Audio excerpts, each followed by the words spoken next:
Welcome to video 3 of relationships. In today's video, we're going to discuss how to communicate our boundaries, what works and what doesn't. All right, let's take a moment and review what we learned in video 2. Now, we learned how to create double white lines or boundaries. Number 1, to define your boundaries, set those double white lines. Number 2, set the consequences. Number 3, communicate them. And number 4, be patient and be strong. Stick to those consequences. Now, the challenge to you was to define a boundary. How and when do we actually know when the boundary gets crossed? Well, we understood that we immediately want to pick up the phone and call and talk to 10 people about how we were wronged. This is how we know a boundary was violated. There's upset and we complain about it.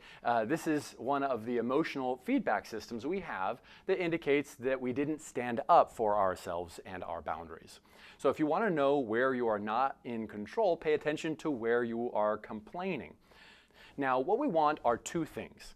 Number 1, we want strategies to say no. Strategies to communicate our boundaries. Number 2, strategies to enforce our boundaries. And then we want more strategies to enforce our boundaries when people continue to violate them after we have continued to communicate them. First, let's talk about communicating our boundaries. Would you like a strategy? I assume so. You're watching this video. So when we embark in a new relationship, do we say, all right, we're going to have a relationship and I'm going to tell you all the rules right now. Here's my rule book. No, we'd never get in a relationship, right? It is speaking up about our boundaries when they get crossed. Let's say she ate something that was labeled as mine in the fridge and she didn't have permission. How do we communicate in a way that works? Before that, let's talk about what doesn't work. It may look like, hey, you ate my lunch. You know, I had it all prepared and I was going to take it to work and you didn't prepare it. And you always just reap the benefits of what I do without doing any of the work. Now, it sounds like criticizing, condemning, or it contains the word you. More effective contains the word I, meaning it bothers me when my food is taken without my permission. That's coming from the space of me. Now, here's a bonus tool, one phrase that will help you more than anything I use when I'm communicating my boundaries is I insert their name, the action, and say that doesn't work for me. For example, Sue, when my food gets eaten, it doesn't work for me. I am communicating my boundary. I'm not saying that you are bad or wrong. It doesn't work for me. It's not about you at all. So number 1, it doesn't really work for me. Number 2, a statement of what you want in the future. What I would appreciate in the future is if you asked me before you enjoyed something that you think that's not yours in the fridge. And then make an agreement. Come to an agreement to respect my boundaries. Will it work for you to ask before you eat anything I have labeled in the fridge again?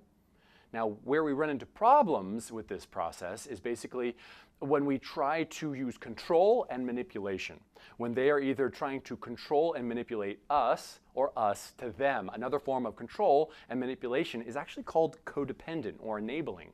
This is just another way of controlling people. When I enable you to be dysfunctional, I am actually coming and stealing a piece of you. I'm actually disabling you. When I seek control, I am stealing from you your authority and your responsibility and your responsiveness to life. Whenever I control someone else, I am seeking to disable them.